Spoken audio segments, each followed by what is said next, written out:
lebih ke arah yang tadi saya sampaikan, agak menghina Tuhan jika Tuhan lapar. Iya, menghina Tuhan, betul, Bapak ini betul. Karena di Bible ini berisi kebenaran, Pak. Okay. Ya, Bible ini mengungkap kejujuran yang sejati. Okay. Di sini kenapa Yesus tidak disebut sebagai Tuhan? Karena itu Tuhan. Di sini jujur toh, di sini tidak ada kata akhirnya laparlah Tuhan Yesus. Oh, I see. Ya. Dari Tuhan menjadi nabi itu, Oh, maaf.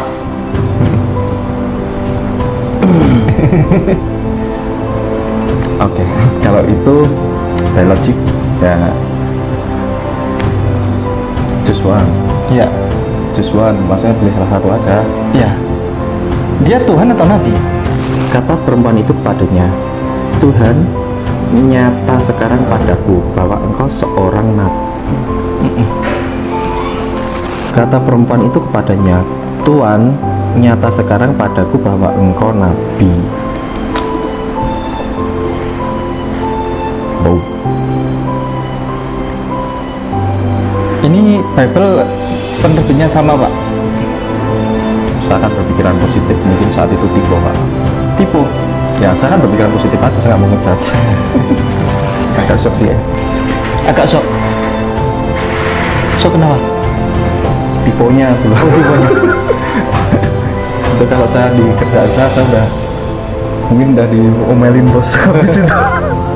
Maka orang Kristen masuk Surga. tidak. Nah, Orang Kristen masuk neraka tetap. oh, Orang Islam sorry, tetap maaf. masuk surga. Benar. Karena apa? Karena orang Kristen tidak menjalankan syariat perintah ajaran Bible ini. Siap untuk bersyahadat? Siap. Siap, Masya Allah. Asyhadu Asyhadu. Allah.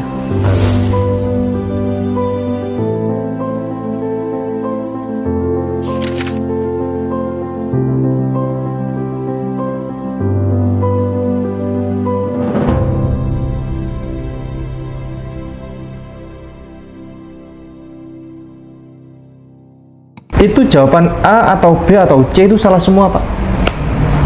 Salah semua. Karena memang penyaliban Yesus itu tidak pernah ada. Oke. Di dalam Islam itu dalilnya ini, Pak. Saya tunjukkan dalilnya.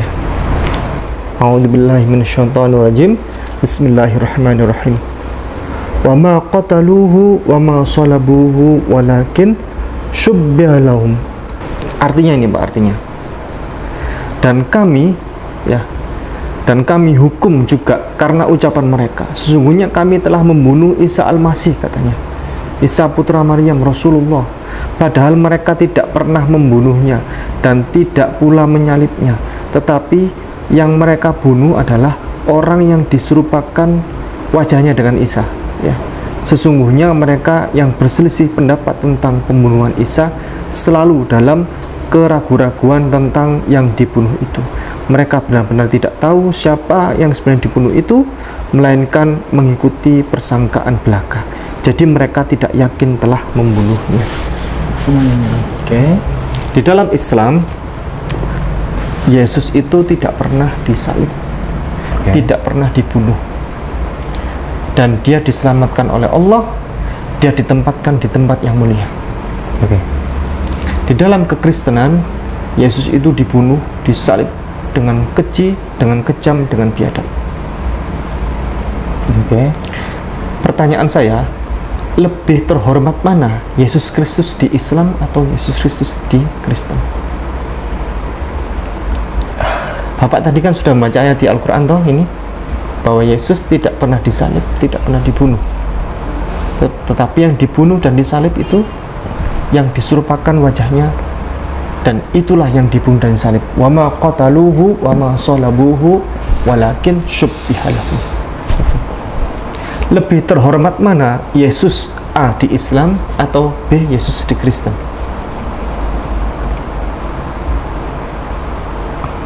Maaf kalau itu kurang bisa memutuskan, karena Ya.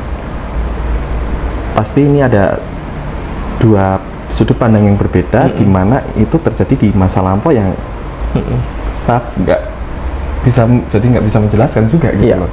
Jawabannya adalah seperti yang Bapak pilih opsi A atau B atau C tadi itu salah semua, karena penyaliban itu tidak sesuai dengan logika akal manusia, dan penyaliban itu tidak pernah ada.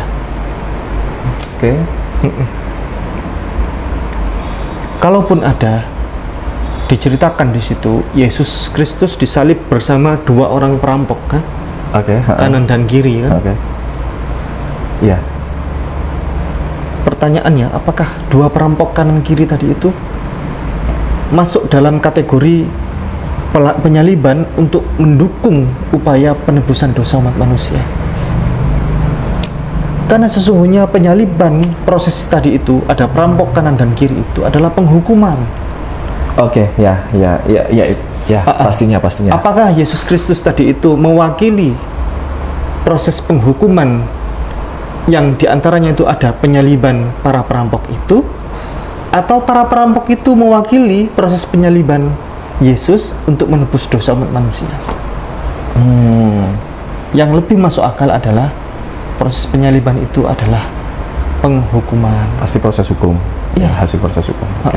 Sebagaimana yang termaktub di kitab Galatia pasal 3 ayat 13. Bapak bisa dibuka. Galatia pasal 3 ayat 13.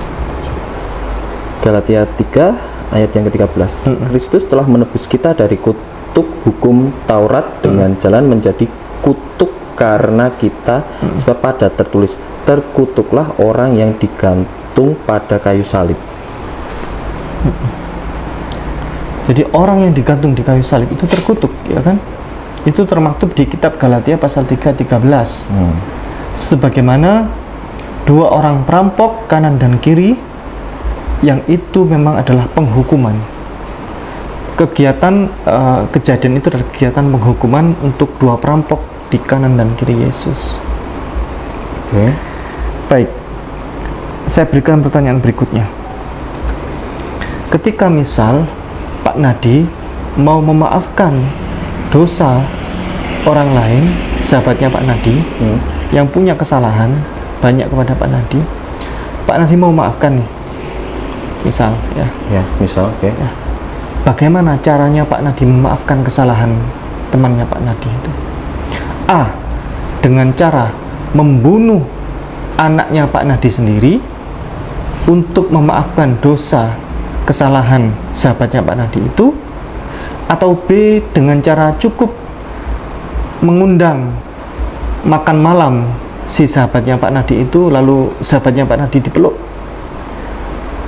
cukup sampaikan, kesalahanmu sudah aku maafkan, kita selesai. Pilih A atau B, Pak? Ya, by logic pasti B. Pasti B. By logic. Alasannya? Terbaik.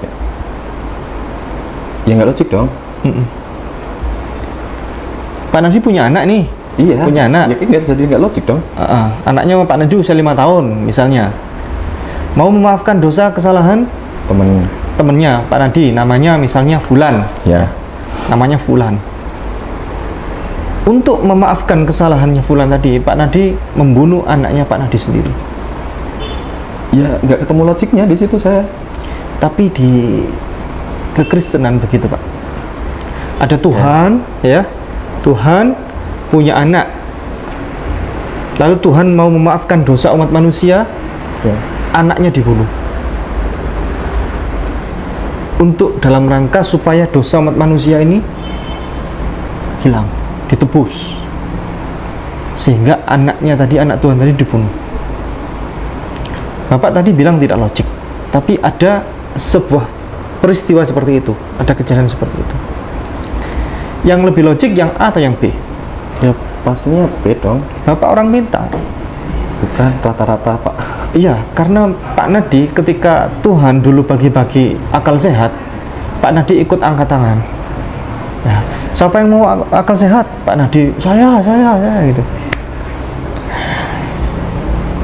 Logika berpikir kita itu main, Pak. Cukuplah Tuhan, nih, konsep Tuhan dalam Islam itu logik, Pak. Oke. Allah kalau mau memaafkan dosa umat manusia, cukup Allah bilang, wahai umat manusia, aku maafkan dosa kalian.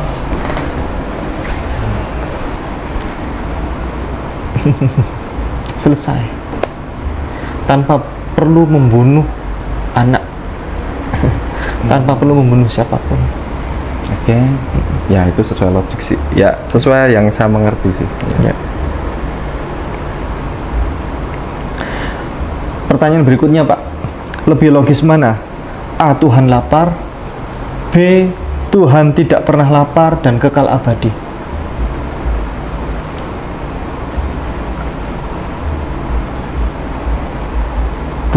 Ya ini sesuai yang saya yakini ya. Bukan dari sisi agama apa, tapi saya pribadi meyakini itu ada Tuhan suatu sosok yang non fisik kan. Ya bukan masa sih, tapi saya tidak akan mempertanyakan itu, tapi lebih cenderung ya udah yakin Tuhan itu non fisik dan pastinya bukan sosok yang membutuhkan itu tadi makanan ataupun obat untuk segala macamnya itu, karena mahal kan. Betul. Kita buka di mesin waktu ya, Pak. Bapak buka di Matius pasal 4 ayat 2. Matius pasal 4 ayat 2. Dan setelah berpuasa 40 hari dan 40 malam, akhirnya laparlah Yesus. Coba kata Yesus diganti dengan Tuhan, Pak. Maaf, itu lebih cenderung ke menista Tuhan kalau saya. Karena kalau misalnya Yesus ini di dalam kekristenan itu kan disebut sebagai Tuhan. Oke. Maka ketika kata Yesus disebut sebagai Tuhan, ya, itu muhal, namanya muhal. Muhal itu sifat kemustahilan. Okay. Karena kata lapar disandingkan kepada Tuhan, itu adalah muhal namanya, mustahil. Ya. Coba saya bacakan ya. Lalu ini, ya, dan setelah berpuasa 40 hari dan 40 malam. Misalnya, kalau Yesus disebut sebagai Tuhan, muhal, Pak. Akhirnya laparlah Tuhan. Itu muhal. Ya, makanya saya keberatan untuk itu diganti. Bukan untuk ininya ya, tapi lebih ke arah yang tadi saya sampaikan, agak menghina Tuhan jika Tuhan lapar. Iya, menghina Tuhan, betul. Bapak ini betul. Karena di Bible ini berisi kebenaran, Pak. Okay. Bible ini mengungkap kejujuran yang sejati. Okay. Di sini kenapa Yesus tidak disebut sebagai Tuhan? Karena itu muhal. Di sini jujur toh, di sini tidak ada kata akhirnya laparlah Tuhan Yesus. Oh, I see. Ya. Ya kan? Tapi di sini yang dicantumkan adalah akhirnya laparlah Yesus. Karena Bible ini berisi kejujuran. Oke. Di sini sehingga dengan seperti itu bisa kita simpulkan bahwa Yesus itu bukan Tuhan. Yesus itu adalah hamba Tuhan. Dia manusia biasa, dia Rasulullah, dia seorang hamba yang soleh. Bapak bisa minta tolong dibantu buka Markus pasal 11 ayat 12. Markus 11 ayat 12. Keesokan harinya, sesudah Yesus dan ke-12 muridnya meninggalkan Betania, Yesus merasa lapar. Bapak berani mengatakan itu di depan Yesus ada kata Tuhannya? Di depan itu. Nah, coba saya misal itu kita deskripsikan dengan ajaran kekristenan, ya, apakah muhal atau tidak, ya. Coba saya bacakan. Keesokan harinya sesudah Yesus dan ke-12 muridnya meninggalkan Betania, Tuhan Yesus merasa lapar. Oh, ya, terdengar lebih ambigu sih. Itu muhal, Pak, namanya. Sifat-sifat yang tidak semestinya ada kepada Tuhan, kemudian disandangkan kepada Tuhan, itu namanya sifat muhal. Oke. Mustahil Tuhan punya sifat seperti itu, sehingga bisa disimpulkan bahwa Yesus itu bukan Tuhan. Boleh dilanjutkan, Pak? Yang ayat berikutnya. Dan dari jauh ia melihat pohon ara yang sudah berdaun. Ia mendekatinya untuk melihat kalau ia mendapat apa-apa pada pohon itu, tetapi waktu ia tiba di situ, ia tidak mendapat apa-apa selain daun-daun saja, sebab memang bukan musim buah ara. Dari sini kita bisa lihat Yesus itu kan merasa lapar bersama murid-muridnya. Lalu Yesus mengajak murid-muridnya, ayo kita pergi ke sana. Di sana ada pohon ara. Nanti kita makan besar. Lalu rombongan itu datang mendatangi pohon ara itu, tetapi ternyata tidak ada buahnya. Berarti Yesus tidak maha tahu. Kalau Yesus Tuhan, dari kejauhan harusnya Yesus sudah tahu. Hai para murid, di sana adalah pohon buah ara yang tidak ada buah-buahannya. Dan Yesus juga lupa bahwa ternyata itu bukan musim buah ara. Jadi Yesus baru sadar ketika datang Yesus mendatangi, dia sudah tiba di pohon ara itu. Yesus lupa, oh iya sih, sekarang kan bukan musim buah ara. Kenapa kok tidak berbuah? Memang bukan musimnya, gitu kan? Kesimpulannya adalah, kalau Yesus Tuhan, pasti dia tahu musim. Pasti dia tidak akan lupa. Karena di sini Yesus lupa musim dan tidak tahu musim buah ara, berarti Yesus bukan Tuhan. Boleh dilanjutkan, Pak, ayatnya yang 14 ya. Maka katanya kepada pohon itu, jangan lagi seorang pun makan buahmu selama-lamanya, dan murid-muridnya pun mendengarnya. Maka Yesus itu akhirnya marah karena dia lapar. Orang lapar kan gampang marah, Pak ya. Setuju lah. Sehingga Yesus karena lapar, begitu dia berjalan ke arah yang jauh bersama muridnya dalam kondisi kecapean, ternyata pohon itu tidak ada buahnya, sehingga dia marah kepada pohon itu. Sudahlah, engkau jangan berbuah selama-lamanya. Seandainya Yesus itu Tuhan, sederhananya begini, Pak. Kalau Tuhan Yesus itu, dia tidak perlu marah. Dia cukup mengatakan, dia bersabda, wahai pohon, berbuahlah engkau sekarang. Celing. Dalam hal ini Yesus itu bukan bersifat maha membuat sesuatu menjadi ada. Seharusnya pohon yang tidak ada buahnya, kalau Yesus itu Tuhan, cukup langsung, wahai pohon berbuah, celik. Lalu pohon itu berbuah, lalu makan besar. Dalam kisah yang lain diceritakan bahwa setelah Yesus marah itu kepada pohon, ini ada saudara kami Kristen yang protes kepada saya.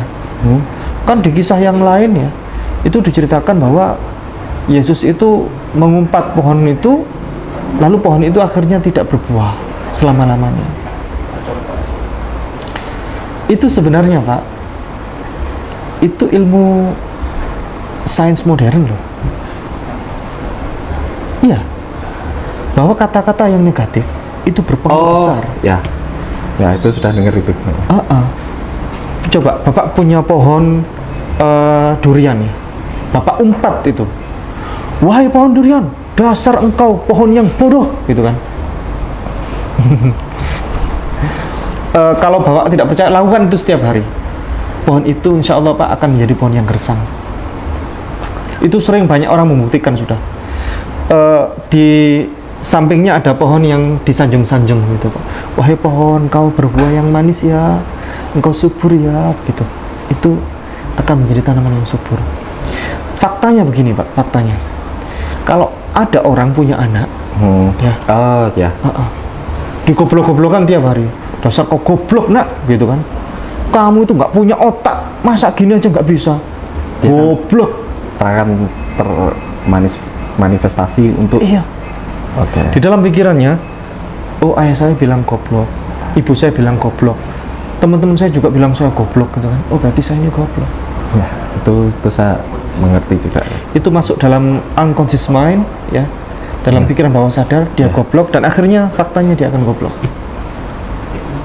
Sebenarnya ini bisa dijelaskan secara sains ya.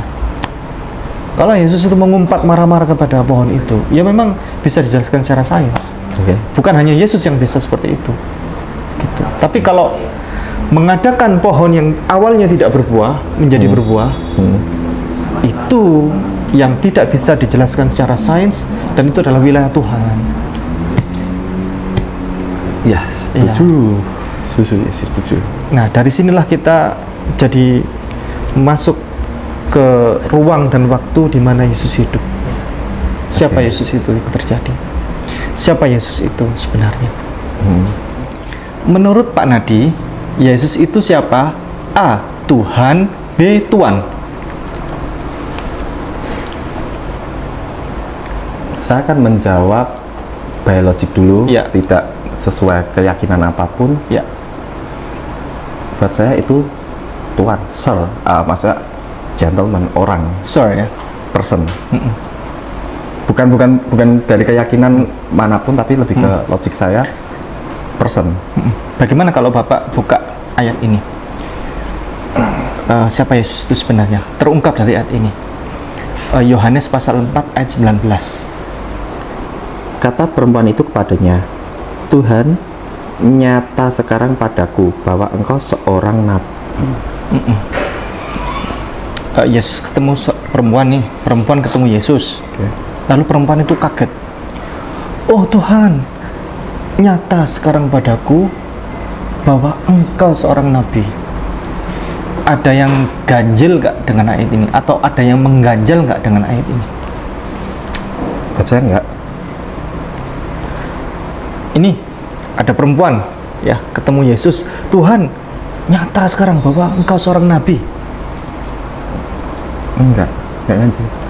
Dari Tuhan menjadi nabi itu Oh, maaf.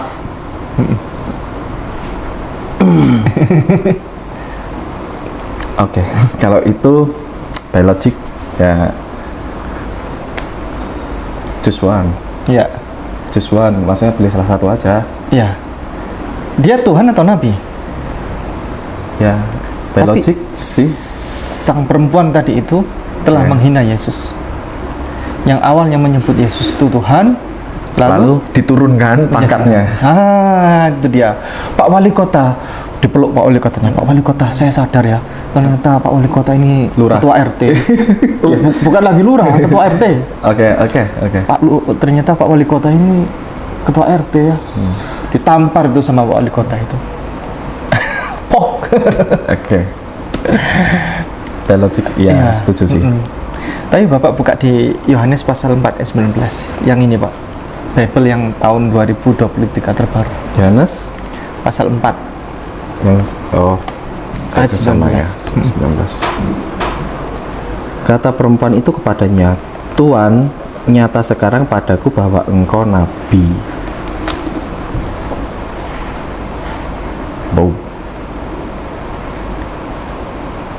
Ini Bible penerbitnya sama Pak. Saya akan berpikiran positif, mungkin saat itu tipe, Pak. Tipe. Ya, saya kan berpikiran positif aja, saya nggak mau ngejudge. Bagaimana tipe? Tapi ini banyak Jadi sekali tipe. keyakinan. Tipe berubah menjadi suatu keyakinan. Itu yang dimaksud. Ini kata Oke. Tuhan yang disandingkan kepada Yesus, ya. Itu tidak ada sebenarnya Pak. Oke. Tapi Bible yang terbitan bahasa Indonesia itu memaksakan diri nama Tuhan disandangkan dengan Yesus. Kalau bahasa lain tidak ada Pak. Yesus itu paling tinggi. Kalau yang bahasa Inggris itu Sir, Lord, paling tinggi. Nggak ada. Yesus itu God, nggak ada. Jadi ini tahun-tahun terbitan lama itu Yesus itu ya Tuhan, Tuhan. Oke. Lalu mulai tahun kesekian ya, tahun penjajahan itu masih ada ambiguitas bahasa Pak, antara bingung ini orang-orang ini, hutang versus utang, orang hutan versus orang utan, pembaharuan versus pembaruan, Tuhan versus Tuhan, sehingga ini dimanfaatkan, diserap dan dimasukkan ke dalam terjemahan Alkitab bahasa Indonesia ini, dan disandangkan kepada Yesus dengan pangkat Tuhan. Tapi sejatinya adalah Tuhan, karena memicu akal logika yang ganjil dan banyak memicu protes, terutama dari kaum umat Islam, bahwa Yesus itu bukan Tuhan, lalu diganti lagi menjadi Tuhan di sini. Karena memang yang benar ini Tuhan, Pak. Gitu. Sekarang Bapak lihat, buka di Lukas pasal 24 ayatnya 42. Lalu mereka memberikan kepadanya Ya, sepotong ikan goreng. ya. Yesus itu suka makan ikan, Pak. Makanya lambangnya Yesus itu bukan salib sebenarnya. Lambangnya itu iktus. Lambang Kristen versi Yesus yang sebenarnya itu bukan salib, tapi iktus, lambangnya ikan. Karena Yesus itu di dalam sejarah itu dia suka makan ikan. Ini tadi disebut sebagai ikan apa, Pak? Yesus dikasih sepotong ikan Goreng. goreng. Coba Bapak buka di sini, Pak. Ayat yang sama. Sama. 42 ya. Lalu mereka memberikan kepadanya sepotong ikan bakar. Ini ikan goreng, itu ikan bakar. Ini tipenya ini hal yang sepele begini tipe, Pak. Coba Bapak buka kitab, namanya itu kitab 2 Tawarikh pasal 22 ayat 2. Ahazia berumur 42 tahun pada waktu ia menjadi raja. Pause dulu, Pak. Oke. Umur berapa tadi Ahazia, Pak? 42 tahun. Bapak minta tolong buka yang itu. Maaf. Ayat yang sama. 22 ayat tadi berapa? 2. Ahazia berumur 22 tahun pada waktu menjadi raja. Ini penerbitnya sama, cuman tahunnya beda. Yang satu umurnya berapa, Pak? 42. Yang satu umurnya? 22. Kalau dalam ilmu teknik itu bagaimana itu, Pak? Angka yang dirubah itu? Ya, dari pengalaman kerja saya ya memang harus ada analisa yang terbukti dulu kalau kita ingin merubah suatu data sih. Bapak buka 2 Samuel pasal 24 ayat 13. Ayatnya 13. 13. Kemudian datanglah Gad kepada Daud memberitahukan kepadanya dengan berkata, akan datangkah menimpa engkau 3 tahun kelaparan di negerimu? Berapa tahun kelaparan, Pak? 3 tahun. Oke, kita catat ya. 3 tahun kelaparan. Bapak minta tolong situ. 2 Samuel pasal 24 ayat 13. Lalu Gad datang kepada Daud dan memberitahukan kepadanya dengan berkata, apakah 7 tahun kelaparan akan menimpa pada engkau di negerimu? Berapa tahun itu, Pak? 7. Ini berapa tadi? 3. 3. Tipe di dalam Bible ini banyak sekali, Pak. Dan itu berubah angkanya. Mana yang benar? Tidak jelas sampai sekarang. Ya, sebagai orang teknik saya akan susah ngejudge dengan data-data yang selalu berubah sih. Di Bible ini diharamkan makan babi. Sementara Paulus menghalalkan semua makan boleh dimakan. Oke. Dalilnya tegas ada di Imamat pasal 11 ayat 7 sampai 8. Bapak buka yang ini, Pak. Oh, yang ini. Demikian juga babi hutan, karena memang berkuku belah, yaitu kukunya bersela panjang tetapi tidak memamah biak. Haram itu bagimu. Yang haram apa tadi, Pak? Babi hutan ya ini. Babi hutan. Berarti yang babi ternak itu halal. Babi crispy itu halal, babi kecap itu halal, yang dihasilkan dari peternakan babi itu halal. Karena yang di sini yang haram itu adalah babi hutan. Begitu, Pak. Coba Bapak buka di Imamat pasal 11 ayatnya 7 juga di situ. Babi juga najis bagimu, karena babi memang berkuku belah, kukunya bersela panjang tetapi tidak memamah biak. Ada hutannya enggak? Enggak. Nah, ini ditambahi hutan, Pak. Di semua Bible yang berbahasa apapun itu nggak ada babi hutan. Hanya Bible bahasa Indonesia saja yang ada hutannya. Lalu di terbitan yang terbaru, karena memicu banyak menuai banyak protes dari banyak kalangan ya, termasuk umat Islam, bahwa babi hutan ini tambahannya hutan itu salah, typo gitu, sehingga dikembalikanlah babi menjadi babi saja. Jadi semua babi itu haram. Oke. Itu yang benar. Bapak buka di Ulangan pasal 8, Ulangan pasal 8 ayat 14. Ulangan pasal 14 ayat 8, Pak. Mohon maaf. Ulangan pasal 14 ayat 8. Juga babi hutan karena memang berkuku belah tetapi tidak memamah biak, haram itu bagimu. Ya, stop dulu. Ini yang haram apa, Pak? Babi hutan. Babi hutan. Coba Bapak buka Ulangan 14 ayat 8. Babi juga najis bagimu karena babi memang berkuku belah tetapi tidak memamah biak. Ini tadi ada hutannya, itu ada hutannya nggak? Ya. Oke. Itu Pak, ini di sini di Bible ini banyak sekali tiponya. Oke. Nggak tahu ini kerjaannya siapa gitu. Kerjaannya siapa? Entah disengaja atau bagaimana. Kita break dulu untuk makan siang supaya ini fresh badan ya. Pak Nadi juga biar fresh juga. Ya, agak shock Kita sih. lanjutkan nanti. Agak shock sih. Agak shock. Shock kenapa? Tiponya tuh. Oh, tiponya. Itu kalau saya di kerjaan saya udah mungkin udah diomelin bos habis itu. Ya. Oke, makasih. Baik, alhamdulillah kita sudah makan nikmat yang besar. Nikmat masih bisa makan apapun, tidak ada pantangan maksudnya, kecuali yang haram. Nah, baik, kita lanjutkan Pak. Ada pertanyaan berikut. Pertanyaan sederhana, mungkin Bapak bisa jawab. Lebih logis mana Pak Nadi? Ibadah itu bernyanyi-nyanyi atau ibadah itu dengan bersujud menghadap Tuhan dengan muka sampai ke tanah? Oke.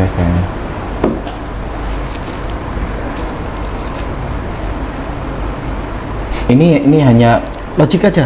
enggak, ini pilihan tentang pilihan kan, bukan Iya, pilihan. mana yang lebih baik kan? Iya, bukan. Pilihan aja. Oke. Logis mana di akal pikiran kita? Ibadah Oke. itu bernyanyi-nyanyi atau ibadah itu dengan cara bersujud hikmat menghadap kepada Tuhan dengan muka sampai ke tanah? Waalaikumsalam. Oke. Ya kalau buat saya untuk pilihan ya, bukan siapa yang lebih baik ya. Iya. Ya memang ibadah, kita bicara ritual itu Iya. ya harus ada yang di atas, harus ada yang di bawah sih. Jadi Ya, yang di bawah memang harus penempatannya bagaimana dia seharusnya sebagai yang ada di bawah. ya.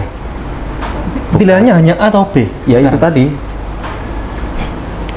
lebih ke arah merendahkan kan, kayak bersujud dan Oh, semacamnya. Masya Allah, itu logika yang bagus sekali. Memang betul. Tuntunan tentang tata cara ibadah yang benar, liturgi itu, Iya. dengan cara bernyanyi-nyanyi seperti itu, Ya. dalam selotah ya, di dalam peribadatan itu tidak ada di sini. Oke. Tetapi anjuran beribadah yang benar itu ya dengan cara bersujud seperti Yesus tadi itu, Matius pasal 26 ayat 39. Yesus bersujud, Yesus berdoa. Yesus bersujud, Yesus berdoa. Yesus bersujud dan berdoa di dalamnya, kan begitu. Bapak minta tolong buka di kitab Nehemia pasal 8 ayat 6. Nehemia pasal 8 ayat 6. Ezra membuka kitab itu di depan mata seluruh umat karena ia berdiri lebih tinggi dari semua orang itu. Sebentar, mohon ditunggu. Nah, berarti Ezra di dalam sini itu berkedudukan sebagai siapa, Pak? Imam. Imam, betul. Imam untuk peribadatan. Dia membuka kitab itu, semua orang itu duduk. Dia berdiri lebih tinggi. Ada di situ podium. Dan dia menyampaikan khutbah. Dia berbicara sambil membuka kitab. Oke. Ezra itu adalah Uzair. Di dalam Islam itu dikenal dengan nama Uzair. Itu adalah nabi yang sangat dihormati di tempo zaman dulu. Boleh dilanjut Pak, ayat berikutnya. Tadi mana? Membuka kitab. Ezra membuka kitab itu di depan mata seluruh umat karena ia berdiri lebih tinggi dari semua orang itu. Iya. Pada waktu ia membuka kitab itu, semua orang bangkit berdiri. Pada waktu ia membuka kitab itu, semua orang bangkit berdiri. Saat dia khutbah, dia selesai, tapi dia masih membuka kitab itu, tiba-tiba orang bangkit berdiri. Ada satu tataran ibadah ketika itu ada ucapan Allahu Akbar, asyhadu an la ilaha illallah, dan seterusnya itu sampai ada qad qamatis shalah, Allahu Akbar, la ilaha illallah. Semua orang bangkit berdiri. Untuk apa? Untuk persiapan mau beribadah. Boleh lanjut Pak. Lalu Ezra memuji Tuhan Allah yang Maha Besar, dan semua orang menyambut dengan amin, amin, sambil mengangkat tangan. Stop dulu. Jadi lalu Ezra memuji Tuhan Allah yang Maha Besar. Bahasa Arab dari Allah yang Maha Besar apa Pak? Allah Akbar itu. Wah, itu ya sering dengar kan? Sering dengar ya. Ezra memimpin peribadatan itu, Allahu Akbar. Lalu ada momen ketika jemaat di belakangnya itu menyampaikan amin. Aminnya itu 2 kali karena di belakang itu ada banyak orang. Allahu Akbar. Lalu di belakang ada suara amin. Gitu. Boleh lanjut Pak. Sambil mengangkat tangan. Setiap kali gerakan itu mengangkat tangan. Allahu Akbar. Sami'allahu liman hamidah. Allahu Akbar, begitu. Lanjut Pak. Kemudian mereka berlutut dan sujud menyembah kepada Tuhan dengan muka sampai ke tanah. Kemudian mereka berlutut dan bersujud menyembah kepada Tuhan. Ingat, di dalam ini ada kata menyembah kepada Tuhan. Ini artinya sebuah tatanan ibadah ini. Proses penyembahan ini. Menyembah kepada Tuhan dengan muka sampai ke tanah. Berlutut itu ruku, lalu bersujud dengan muka sampai ke tanah. Ingat di sini sujud dengan muka sampai ke tanah. Bapak pernah melihat ini di gereja, bersujud dengan muka sampai ke tanah? Seingat saya mungkin belum. Di gereja Bapak ada? Tidak ada. Mungkin di bawah kolong langit yang luas ini, ya, di atas hamparan bumi yang besar ini, ajaran agama manakah yang ketika beribadah tata caranya seperti ini? Ya, sejauh yang saya tahu sih Islam ya pastinya. Islam. Lalu kenapa saudara kami Kristen tidak taat kepada ini? Ya. Karena yang menjalankan ajaran syariat di dalam Bible ini orang Islam. Mana yang benar menurut Bapak? Seorang wanita itu ketika berpakaian, ya, apalagi ke gereja ini ya, A, memakai tank top, B, berkerudung yang sopan seperti Bunda Maria. Pastinya tank top nggak sopan kan? Untuk dimanapun. Iya. Atau A, pakai rok mini, B, berkerudung dan menggunakan pakaian yang tertutup seperti halnya Bunda Maria mengajarkan. A, rok mini, atau B? Kalau untuk itu saya belum bisa judgement ya. Iya. belum. Karena kan saya tinggal lahir dan besar di era modern seperti ini, jadi sejauh kalau saya minat pribadi, terlepas dari apapun,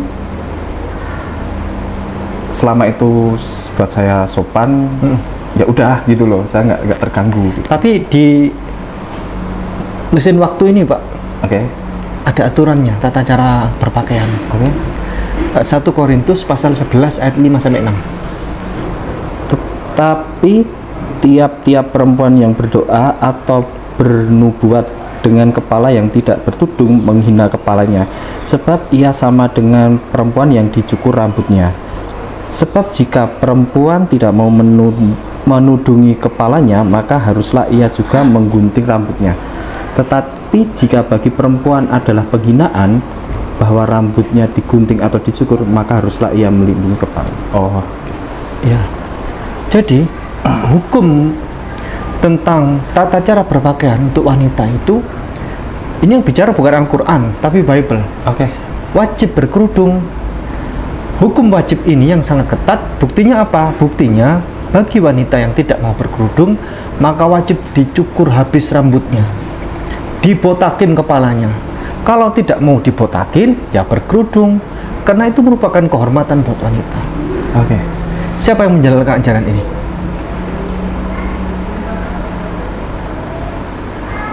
Islam utama.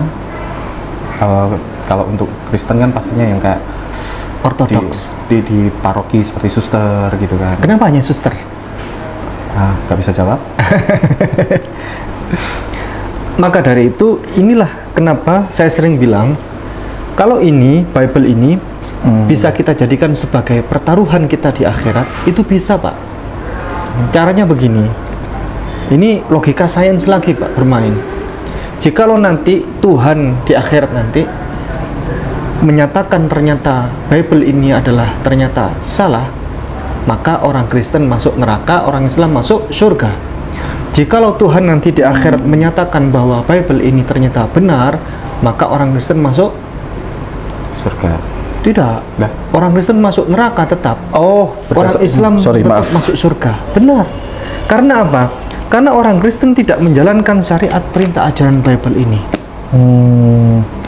Begitu. Misal, contoh haram makan anggur, Imamat pasal 10 ayat 9, Pak.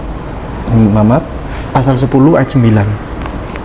Janganlah engkau minum anggur atau minuman keras, engkau serta anak-anakmu, bila kamu masuk ke dalam kemah pertemuan, supaya jangan kamu mati. Itulah suatu ketetapan untuk selamanya bagi kamu turun-temurun. Tapi di gereja ada perjamuan kudus yang diminum anggur. Padahal anggur haram. Oke. Atau minuman keras haram. Siapa yang menjalankan ajaran ini? Orang Islam. Oke. Bapak lihat Matius pasal 27 ayat 59. Yesus mati, dikubur, dikafani, tidak menggunakan peti, tidak menggunakan baju pengantin. Dan Yusuf pun mengambil mayat itu, mengapaninya dengan kain lenan yang putih bersih. Ya. Jadi Yesus ketika mati itu dikuburkan oleh Yusuf itu menggunakan kain lenan warna putih, dikafani, bukan menggunakan peti. Oke. Warnanya apa, Pak? Putih. Putih, bersih. Siapa yang menjalankan ajaran ini? Orang Islam. Karena Yesus itu Muslim. Semua nabi dan rasul zaman dulu itu Muslim. Mulai dari Adam sampai Ibrahim, sampai Daud, sampai Salomo, semua, Ishak, Yakub, Muslim semua. Kecuali muncul Yahudi ya. Yahudi itu karena anak turun dari Yakub itu, Ya. yang disebut sebagai Israel itu, ada namanya Yehuda di situ. Nah, anak keturunan Yehuda inilah membentuk namanya komunitas Yahudi. Komunitas awalnya itu keluarga. Oke. Nama Bani istilahnya, Bani Yahudi, klan. Tapi sekarang menjadi agama. Dan itu pun banyak dibelokkan. Tetapi sampai sekarang perlu diingat bahwa Yahudi ini masih menyembah kepada satu-satunya Allah. Oke. Nah, kenapa semua nabi dan rasul adalah muslim? Buktinya apa? Ada orang nanya bukti, mana buktinya nabi dan rasul adalah muslim? Gampang sekali, sederhana cara pembuktian. Coba tunjukkan di mana kitab suci manapun di dunia ini. Silakan, mau Bible, mau Torah, mau apa, silakan. Kitab suci manapun di dunia ini yang menjelaskan bahwa para nabi dan rasul itu menyembah kepada selain Allah. Ada tidak kitab suci di dunia ini yang menjelaskan bahwa semua nabi dan rasul itu menyembah kepada selain Allah? atau menyembah, misal menyembah Yesus misal, ada tidak? Oh, oke. Tidak ada. Termasuk Yesus juga menyembah kepada satu-satunya Allah. Ada di Markus pasal 12 ayat 29. Coba Markus pasal 12 ayat 29. Kita masuk ke lorong waktu 12. zaman ketika Yesus bersama para murid. Ayat 29. Jawab Yesus, hukum yang terutama ialah, dengarlah hai orang Israel, Tuhan Allah kita, Tuhan itu Esa. Yesus itu ditanya oleh para murid, oleh orang ahli Taurat juga, bagaimana Yesus, apa hukum terutama itu? Itu adalah hukum tertinggi, ya. Paling tinggi, hukum paling utama, undang-undang paling utama. Apa itu Yesus? Yesus menjawab, Shema Yisrael, Adonai Elohenu, Adonai Echad. Dengarkanlah hai orang Israel, Tuhan Allah kita itu, Tuhan itu satu. Yesus tidak pernah berkata, dengarkanlah hai orang Israel, Tuhan kalian adalah aku. Siapa yang disembah Yesus? Allah. Berapa? Satu.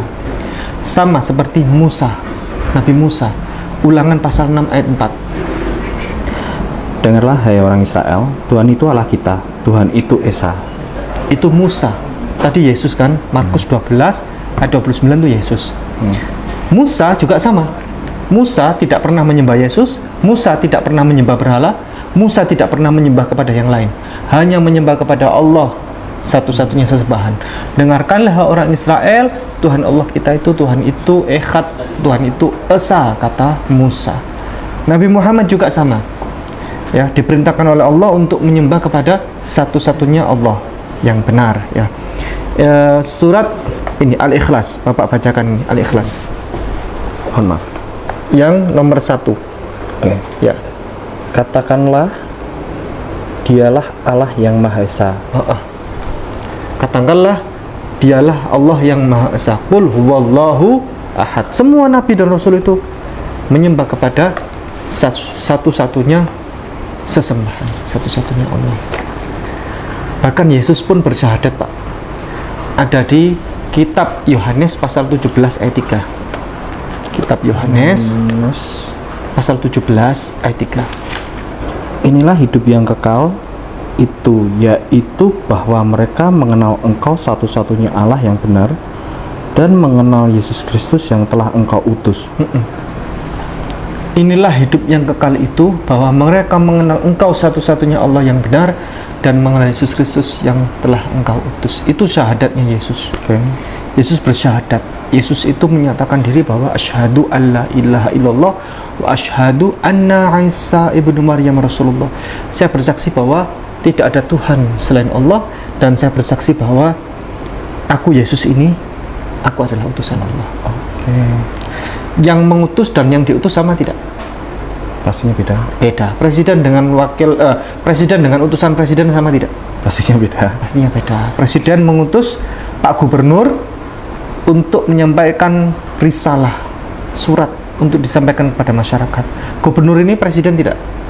Bukan, tapi dia hanya menyampaikan risalah presiden, menyampaikan surat pernyataan presiden untuk disampaikan kepada masyarakat. Sama, Yesus ini adalah utusan Allah, tapi Yesus bukan Allah.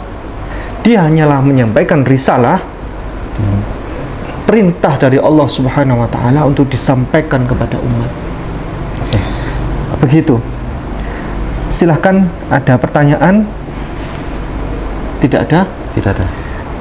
Apakah Pak Nadi yakin bahwa Tuhannya Pak Nadi adalah Allah, satu-satunya sesembahan? Pastinya saya percaya Tuhan itu memang Maha Esa, satu-satunya. Ya. Apakah Pak Nadi percaya bahwa Yesus Kristus itu bukan Tuhan dan dia hanyalah seorang rasul? By logik ini, iya, saya melihat Yesus adalah utusan. Apakah Pak Nadi percaya bahwa Nabi Muhammad adalah utusan Allah, Rasul, sebagaimana nabi-nabi yang lain? Pastinya. Ya. Apakah Pak Nadi pada hari ini mau bersyahadat? Jika dibimbing, ya mohon bantuannya. Masya Allah. Alhamdulillah. Mau bersyahadat. Bismillah, alhamdulillah, wassalatu wassalamu ala rasulillah wa ala alihi washabihi wa man tabi'ahum bi ihsanin ila yaumiddin, amma ba'du. Alhamdulillah teman-teman sekalian, di sini saya bersama Pak Ipung dan segenap kru Mu'alaf Center Hagia Sophia serta bersama Pak Nadi. Dan yang hari ini yang membuat kita bahagia adalah bertambahnya satu saudara kita yang akan kembali ke agama Islam, ya. Yang tadi sudah banyak diskusi nggih Pak Nadi sama Pak Ipung, dan insya Allah pada kesempatan hari ini siap untuk masuk, bukan masuk istilahnya, kalau yang pakai istilahnya Ustaz kayak namanya, tapi pulang, yaitu kepada agama Islam, yang insya Allah siap untuk dibimbing bersyahadat nih. Kalau sebenarnya lebih utamanya Pak Ipung ini. Apa-apa.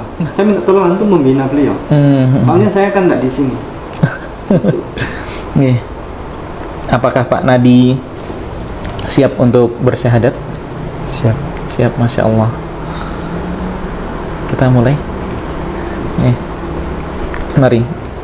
Nanti ikuti saya dalam mengucapkan. Nanti 1-2 kata saya ucapkan. Pak Nadi silahkan mengikuti. Oke. Bismillah. Ar-Rahman. Ar-Rahim. Dengan menyebut nama Allah yang Maha Pengasih, lagi Maha Pemurah. Asyhadu alla ilaha illallah wa asyhadu anna Muhammadan abduhu wa rasuluh wa asyhadu anna Isa Abdullah wa rasuluh. Aku bersaksi bahwasanya tiada Tuhan selain Allah. Dan aku bersaksi bahwasanya Muhammad hamba Allah dan utusan Allah. Dan aku bersaksi bahwasanya Isa utusan Allah dan hambanya. Masya Allah. Alhamdulillah. Sekarang Pak Nadi sudah masuk Islam, sudah kembali pulang ke Islam. Sekarang kita saudara, Pak. Terima kasih sambutannya. Nih, mari kita berdoa bersama-sama.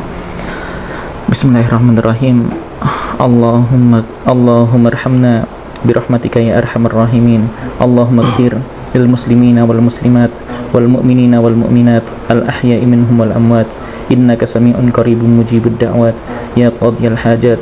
Rabbana ighfir lana wa li ikhwanina alladhina sabaquna bil iman wa la taj'al fi qulubina ghillan lil ladzina amanu rabbana innaka ra'ufur rahim.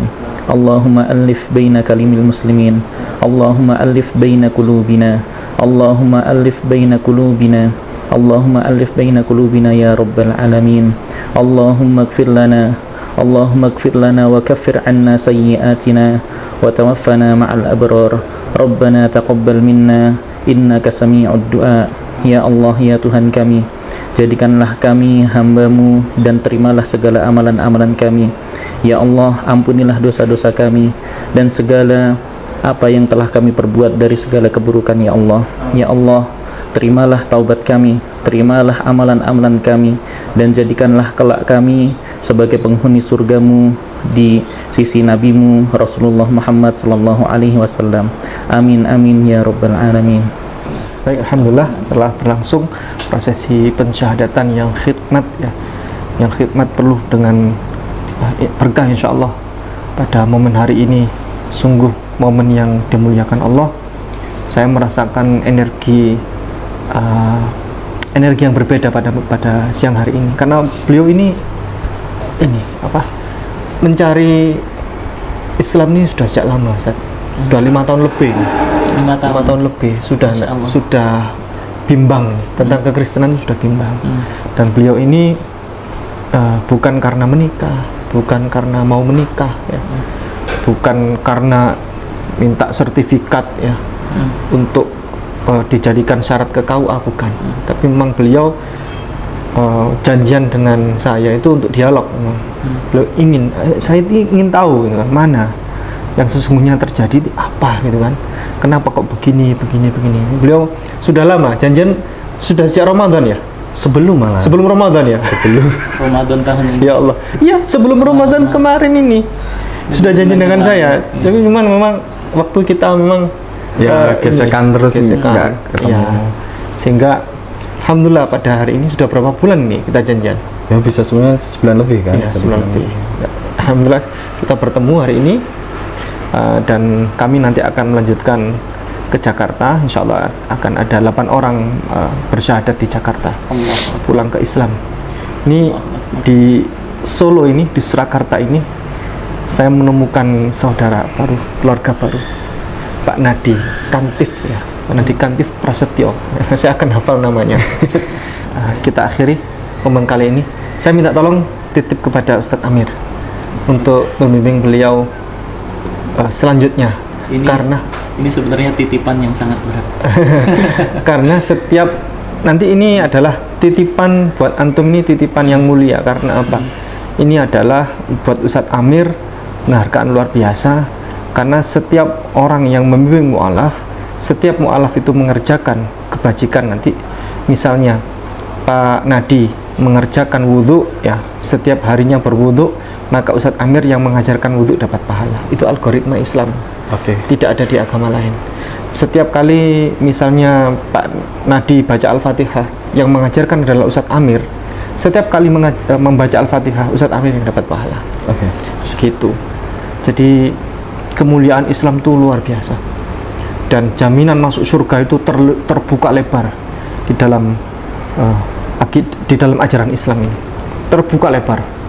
Yang sering kali saya ajarkan tentang algoritma bagaimana cara kita masuk surga itu secara mudah, itu mudah sekali di Islam itu, tanpa perlu adanya penyaliban. Begitu tadi sudah kita jelaskan kan, penyaliban itu bagaimana dan seterusnya. Dan nanti ini mohon nanti minimal bisa belajar sholat, minimal bisa sholat. Ya. Kami tanggung jawab kepada Allah nanti biar enak ya. Jadi nanti ketika ditanya, dulu sudah pernah mensyahadatkan Pak Nadi, terus bagaimana gitu kan, kami menjawab nanti di akhirat, ya Allah beliau sudah bisa sholat. Jadi kita nggak punya jawaban yang sulit nanti ketika ditanya sama Allah. Begitu. Tetap nanti kalau ada mau yang didiskusikan, kami terbuka lebar untuk bisa sharing-sharing ya, sharing-sharing, dan untuk bisa saling diskusi timbal balik. Begitu. Demikian, terima kasih.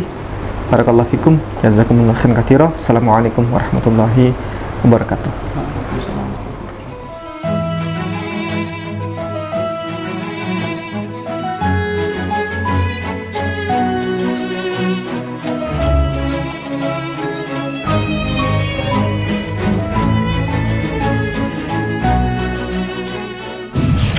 Setiap muslim harus memiliki bekal ilmu kristologi untuk membentengi diri dan keluarga, serta untuk berdakwah. Anda ingin jadi kristolog handal? Atau Anda ingin memiliki ilmu kristologi? Kunjungi kristologinews.com, pusat karya monumental Ustadz Insan LS Mokoginta.